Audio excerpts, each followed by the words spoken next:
Opponents of the Trans Mountain Pipeline are expected to speak later today about a new motion they have filed with the National Energy Board. International environmental organization Stand Earth will be hosting the news conference alongside legal, economic and science experts in Vancouver.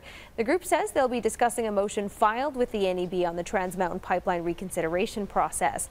The NEB will submit its final report to the federal government at the end of February. Meantime, there was talk last week at the Indigenous Energy Summit of First Nations groups buying the pipeline. This is where we bring in Danielle Smith from 770 CHQR to continue this conversation this morning. And what will you be talking about on your show today, Danielle? Well, dueling First Nations groups. It's sort of interesting that Sephora Berman, there's that face again, leading the charge against building pipelines. Let's remember, Rachel Notley had her on our Oil Sands Advisory Committee. You have to wonder, was she persuaded by nothing while she was on that committee?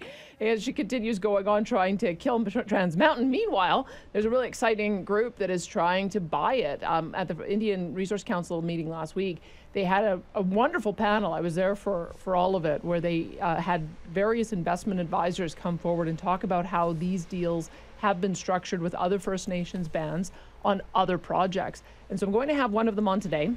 He is a managing partner of Crosby & Company, and his name is Richard Betzalel. He went through about 4 different options for how this deal could be put together. And it's deadly serious. I mean, I think on the surface you think, well, how could all of these bands come together and buy into a $4.5 billion project, knowing that there's also $7.5 billion that have to be put on the line to twin it?